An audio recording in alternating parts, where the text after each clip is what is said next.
Hello, hello, and welcome back to Moss and Mushroom ASMR. I am so excited to do today's video because it is the 1,000 subscriber mark. It feels weird just saying that. I'm so appreciative to everybody who's watched my videos over the last couple years. Wow, it has been a couple of years. And I hope that these videos have been helpful for some people in falling asleep, or interesting, or entertaining, or educational, or something. I guess they were, or you would have stopped watching them. So I'm really, really thankful and grateful to you all to have gotten to 1,000 subs. Part of that is now I can make community posts on YouTube, which means that I can make polls asking what videos you all want to see. I can give updates on if it's going to be a while between videos, and I'll get into that in a second. And it lets me communicate with you all a little bit more easily. I'm still around on Twitter, still doing polls and doing stuff on Twitter, and that's at ASMR_Moss. But yeah, being able to unlock, YouTube sent me a notification that I unlocked community posts, and it felt like unlocking a new character in like Smash Bros or something. But I unlocked community posts, so yeah, that's really exciting. But I'm rambling now. Before I get down to business, spoiler alert on what the business of the day will be. I should say I am in Wellington, New Zealand right now, and I'm going to be here for a little while, and I did not want to pack my microphone and my camera and all of my ASMR equipment into a hiking backpack and take it on 26 hours of flights across the world. So I did not bring my Blue Yeti. So I thought that I wouldn't be able to post videos while I was here, or I'd only be able to do like really lo-fi videos with the mic on my headphones. However, I am so lucky that the flatmate that I moved in with here just happens to be a musician and had a Blue Yeti that he was kind enough to let me borrow. So I thought it would be lo-fi videos for a while, but I might actually be able to do regular recordings like this one. So that's really exciting. I had actually pre-recorded 6 or 7 videos on my external hard drive. They were just sitting there waiting to be uploaded. I figured, if I couldn't make videos while I was in New Zealand, I wanted to, still have content to post. So I had prepped ahead of time, and I had made a bunch of videos. And then I left the external hard drive in the US. I forgot to pack it. It was so small, it would not have taken up any space, and I forgot to pack the external hard drive. So, the sun, help me. I'm melting.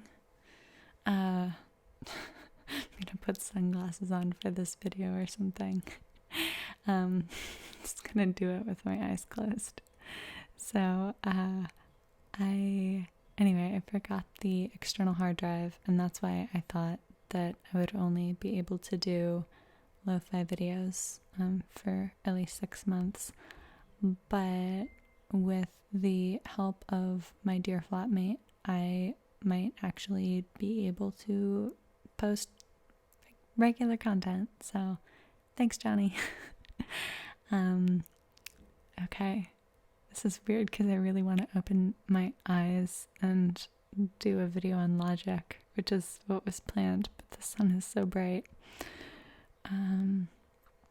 Okay, well, I'm just going to start talking because it's, the only good filming position is right in front of my window, and anyone who's lived in New Zealand might be familiar with the phrase 4 seasons in a day, and that's what we are getting today. It was rain this morning, and now I guess it is blindingly bright, throw on your sunscreen sun, that I'm getting through my glazed windows. So let's see if I can do a logic video with my eyes shut.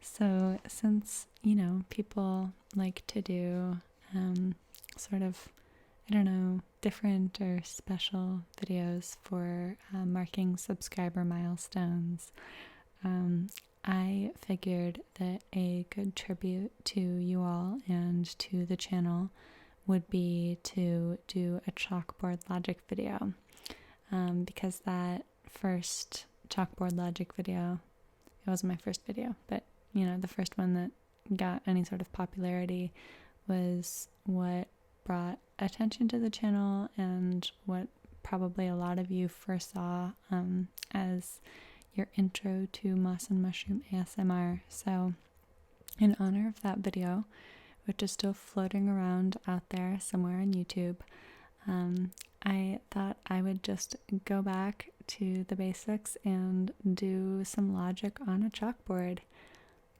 I can open my eyes again, sort of. Okay. So this is not as nice of a chalkboard as the one that I used back in the US. I got it for $3 New Zealand dollars at Daiso, which is a Japanese dollar store that they have it in a few cities in the US. But yeah, Daiso's great. Daiso does not make high quality chalkboards. But it'll work. It will work. It'll make some nice noises. And I thought maybe we could just do some proofs. I've gotten requests for a lot of different logic related things, but sometimes it's nice to just do simple proofs. So that's what we're going to do today, and I'll sort of walk through the steps, and they'll be really simple propositional logic. I'm not going to go throw you into the quantified logic like we did last time, but seeing what logic proofs look like when you do them on a chalkboard, I'm going to stop rambling and start doing logic now. Okay, so credit where credit's due. I did not come up with these. They are borrowed from class exercises from a class I TA'd for years ago, because it's actually really pretty difficult to just invent proofs on your own off the top of your head. I mean, it can be done. I could do it if I, sat down and bothered, but I was like, why do that when I still have all of these proofs sitting on Canvas waiting for me? So thank you to the professor for that class for either inventing these proofs or taking them from the back of a workbook somewhere. Thank you. So this first proof we're going to do is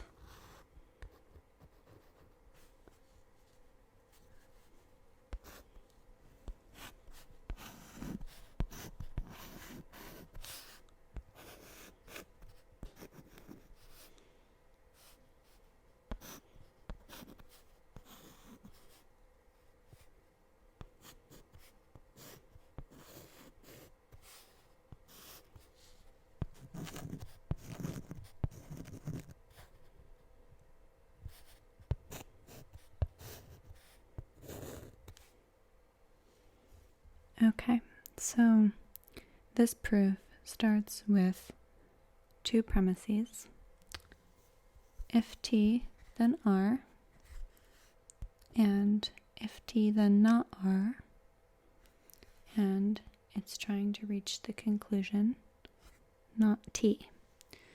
So what we're going to do with this proof is we're trying to figure out if that is a valid conclusion or not T, given the premises. So there's a few different ways that you could do this proof. You could do it as a direct proof, where you start with the premises that you're given and apply different logical rules to them and work towards getting to the conclusion by just applying different rules to the premises that you start with. Or you couldn't do a conditional argument with this because it doesn't have a conditional in the conclusion. If the conclusion were something like, if T, then if not T, then not R, or something like that, you could do a conditional argument. Maybe we'll do one of those in a little bit. Or you can do a indirect proof or a proof by contradiction. And I love indirect proofs. So what you try to do with an indirect proof is you start out by assuming that the conclusion is false. And if you can get to a contradiction with the assumption that the conclusion is false, then it actually proves that the argument as a whole is true, because the opposite of the conclusion gives you a contradiction, so the conclusion is true. So valid, true, I'm gonna use them indiscriminately. I could be more precise. I don't care. Just provide some good logic ASMR. If you want me to do truth tables at another point and be more specific about it, I'd be happy to give you some truth tables. So let's do this as an indirect proof.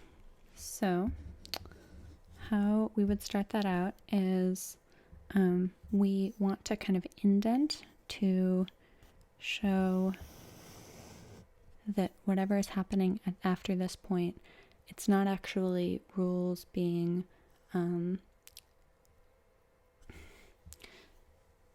we're going to indent, and this shows that whatever rules are being applied at this point are under the assumption of the conclusion being false. So so you indent it, and then you mark what line you're doing. And the first step in the indirect proof is to assume that the conclusion here, not T, is false. So you negate it, and you make it not T. And I'll try to put my little notations for the rules on the side. I don't know if I'm going to have space on this chalkboard, but I'll do my best.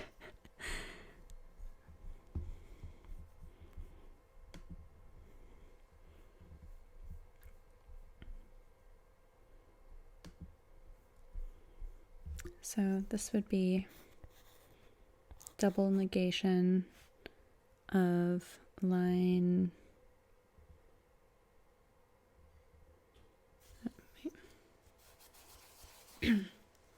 so this, there's different ways to do it. You just write assume because it's assumed for the reductio or the indirect proof. So you assume not T. Try to get up close to the mic. Line 4.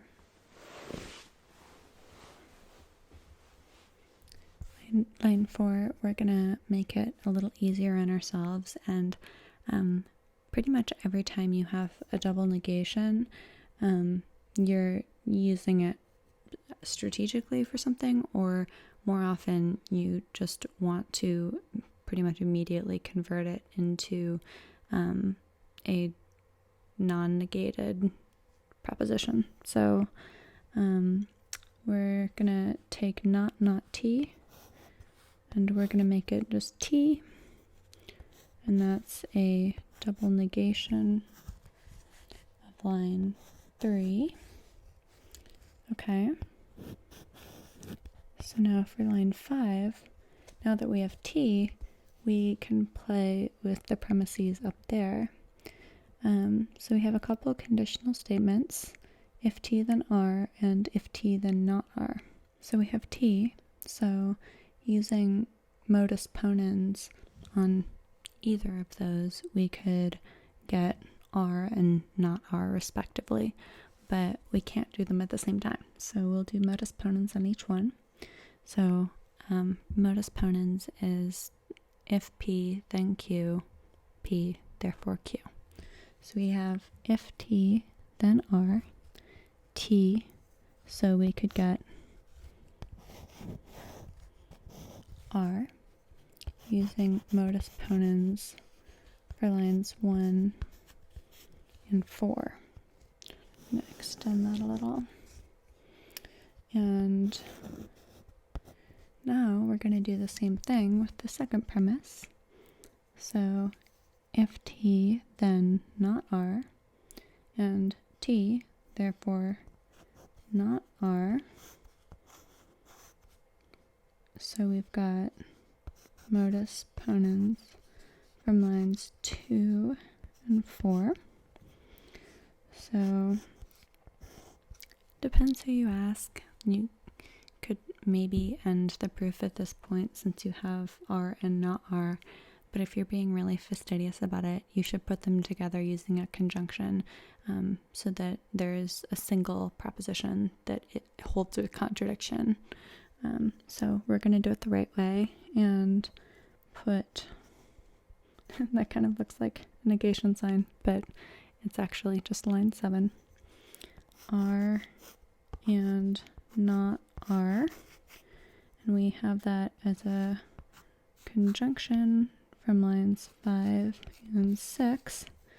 So since this is a contradiction, R and not R can't both be true. Wait until you enter the strange rabbit hole of non-classical and paraconsistent logics. And then sometimes a thing can be both true and not true. But not here. Not in your friendly neighborhood propositional logic. So we've got a contradiction, R and not R.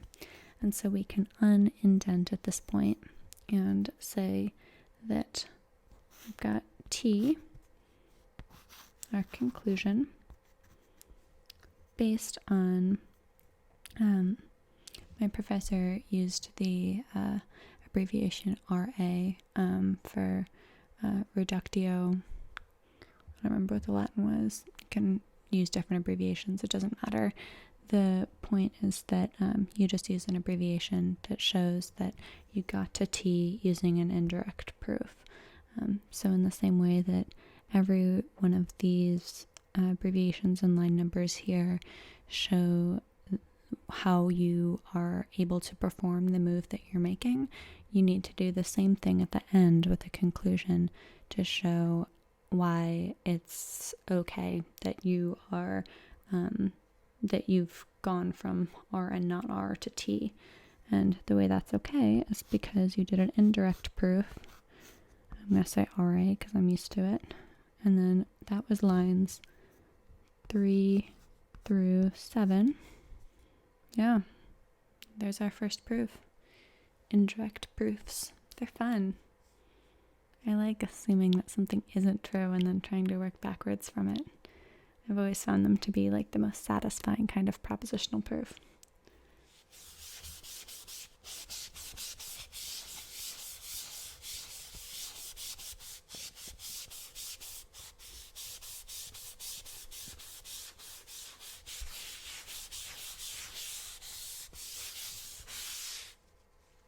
Okay, so let's do another one. I mentioned conditional proofs a minute ago, and so let's play around with some conditional proofs, or at least one conditional proof. Okay, so the premises we're going to start with.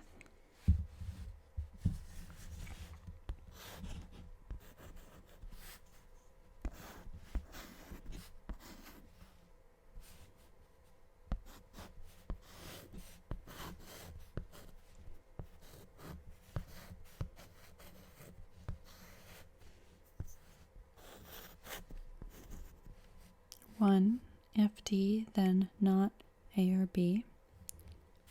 2, if not C, then D. And we're trying to get to the conclusion of if A, then C. So since our conclusion here is a conditional, we can do a conditional proof. So to do a conditional proof, what you do is you start with assuming that the antecedent is true. That's the if of the if-then. And assuming the truth of the antecedent, you try to work with your premises to reach the consequent, which is the then of the if-then. So the way that works here is you indent again because you're making an assumption that isn't directly contained in the premises. So you have to indent so that it's clear what you're doing. So make a nice indent here. And then we are going to assume A, the antecedent of the conclusion. I'm just going to write assume. Okay. So now that we have A, what can we do? We can use addition. Addition is when you make any singular letter in a proposition into a disjunction of any kind. And the reason you can do that is because in order for disjunction to be true, only one side of the disjunction has to be true. So if you say A or B, if A is true or if B is true, then the entire disjunction is true. A disjunction is only false if both A and B are false. So if we have A and we know A is true, or we're assuming A is true for the purpose of this proof, then we can write A or B, and that's a true disjunction because it's true that A or B is true because we know that at least A is true. So we did addition there using line 3. So the reason that I added B is because we already have up here as the consequent in premise 1 not A or B. So sort of looking holistically at the proof, you can see that if we can do something with that not A or B, we might be able to do something with the D, and then that D might let us do something with the not C. And so you can sort of see that if we're starting with A here, what we have to do is we have to make it into an A or B in order to kind of do this weird process of like working backwards to get to this C. Or in this case, a not C. I don't know how it'll turn out yet. I'm trying to sort of explain my thought process of how I do logic proofs. And unfortunately, a lot of it is sort of intuitive and playing around and looking for, like, trying out different things. And that not working, and then playing around with it and trying a different thing and that not working. And so after a while, you start to kind of see patterns or see things in the premises or in the lines that you've already used that are going to help you later on.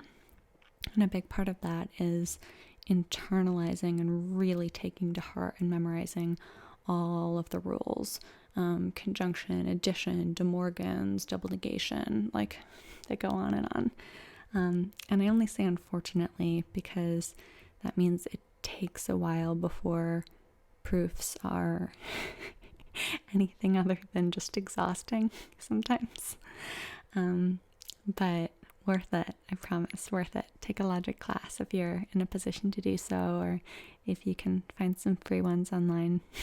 I guess you're sort of already watching a free one online. Anyway, so that's why I made it A or B. I could have made it A or C or A or G, and it would have still been a true disjunction. So I have A or B. So now up there, we have not A or B as the consequent in that conditional. So what can we do with that? What we have here is not A or B because of the rule of double negation. This is double negation for line 4. So A or B is not A or B. So what that means is that this is a negation of this consequent up here, which means that we can use the rule modus tollens. And modus tollens is if P, then Q, not Q, therefore not P. So it works sort of backwards from modus ponens. And that's what we can do here because we have a not Q, essentially. So not A or B is not A or B. I'm just repeating myself and pointing at new things, which means that since we have a negation of the consequent here, modus tollens gives us a negation of the antecedent here, which means that we end up with not D.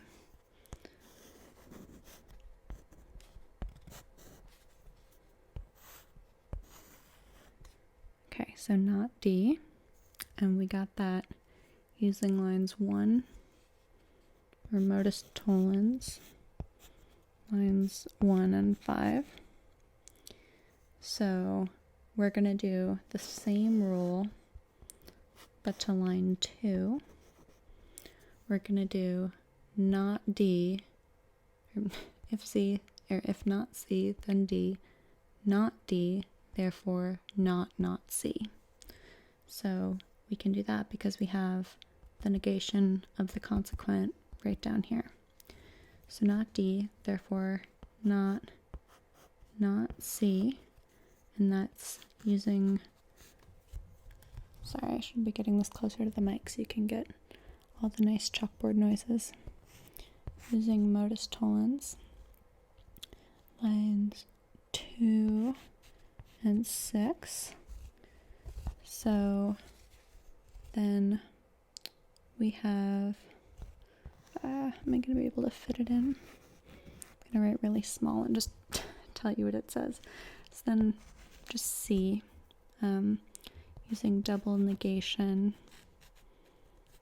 of line 7, because as I mentioned before, not C is the same thing as C. So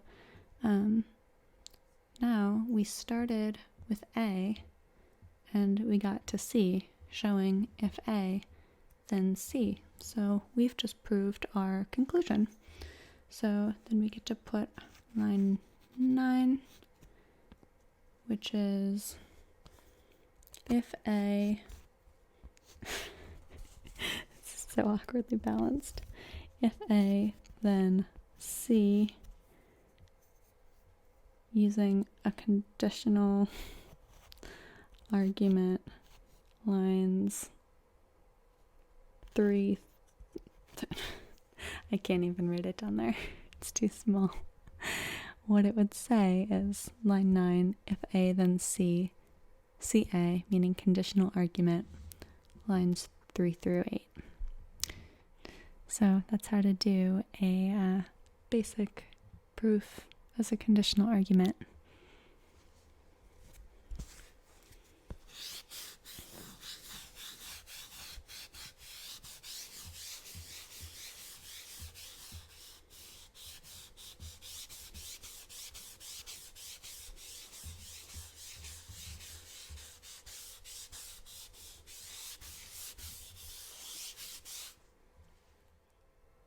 So what would make the most sense after doing an indirect proof and a conditional proof would be to do a direct proof.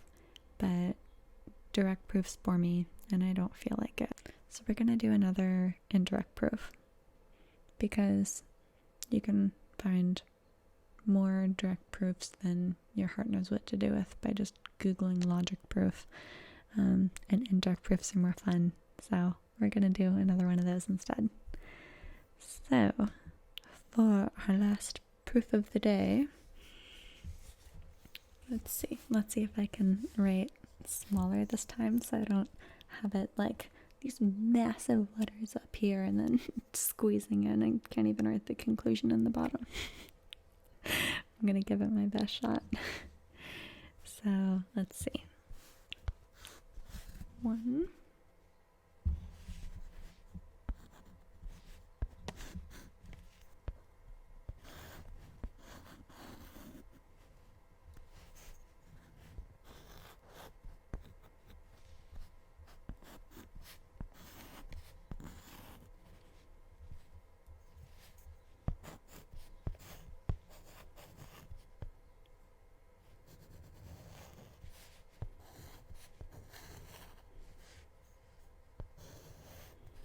Gonna make these parentheses a little bigger so it's clear they're not C's.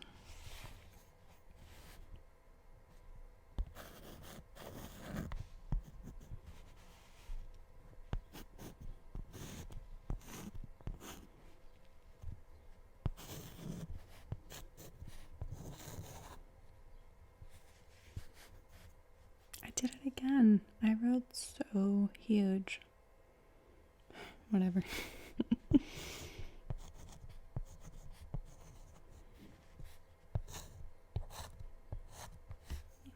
So, here's what we got. 1, premise 1, not B. Premise 2, if it's not the case that both C and B, then C.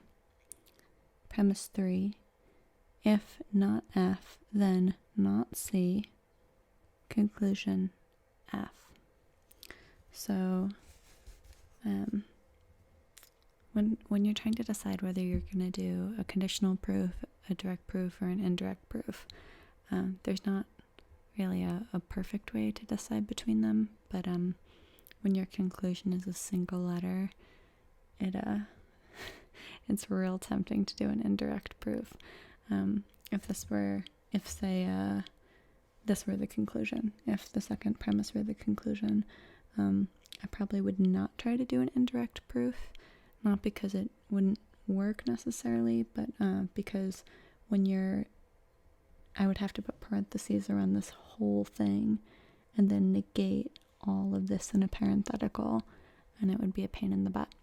If I don't know what the rest of the proof would look like, but if the line that's premise 2, if that were the conclusion, I'd probably either do it as a conditional argument because it is a conditional, and often those are pretty easy to do as conditional proofs, or I would just do it as a direct proof. But it's not. We lucked out, and by lucked out I mean I carefully selected a proof that has a single letter as its conclusion. So we get to do this as another indirect proof. So So we indent. And we start out by line 4. We're assuming that the conclusion is false. And remember, we are trying to get to a contradiction. I'm writing enormous again. Okay, so we have not F. What do we do with you now, not F? Oh, well, right there in line 3, we have a conditional that says, if not F, then not C. So we already have the antecedent of that there, so that makes for a pretty easy modus ponens. So not C, then, or sorry, not F, then not C. So we did that using modus ponens, lines 3 and 4. Now, what do we have here? We have not C, so we can do modus tollens with line 2 because we have a negation to the consequent here. So we're going to say not, this is a parentheses, C and B. Oh, sorry, did I say we were doing modus ponens on that? We did modus ponens on line 3. We're doing modus tollens on line 2. Because if P then Q, not P, I could edit that out, but honestly, so much of doing logic proofs and explaining them is messing up your words that I feel like it's more honest to leave it in. This happened all the time trying to do proofs on the board. And students are like, wait, what are you doing? You've said you're doing 3 different things. I'm like, just that's why we put the MP and the NT at the end of the line, because you can't be trusted to explain it out loud, so we need receipts. That's what we should call them. We should call these abbreviations at the end of the line receipts. I've formally moved to make that the new language of choice in philosophy of logic. Okay, so with our receipts, we can see that we got to not C and B through modus tollens. Not C, therefore not C and B. So modus tollens of line 2 and 5. So for 7, we're gonna just undouble negate that and make it C and B, and that is just double negation because that works both ways. So double negation of line 6. Ooh, more extension. We are not done yet.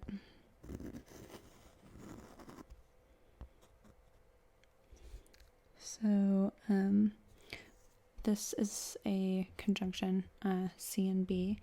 It means that C is true and B is true.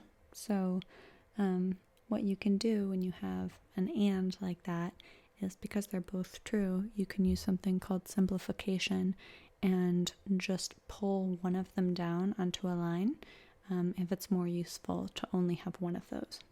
So in this case, since we're trying to reach a contradiction and we already have not C, we'll get a contradiction if we have both C and not C. So it's more useful for us to isolate the C in this line, in this conjunction, than it is for us to leave it as a conjunction. So we're going to make it C and simplify 7. Almost done. So similar to the last indirect proof we did, we're going to use conjunction to add together the two contradicting statements. So we have not C and C, and that's from lines 5 and 8. I think it's C. CN lines 5 and 8. So we've got our nice contradiction there, which means that if you assume the falsity of the conclusion, you end up with a contradiction, which means that the conclusion is valid. So then, if we can fit it in, we write RA for our reductio proof, lines 4 through 9. And that is our messy but beautiful indirect proof number 2.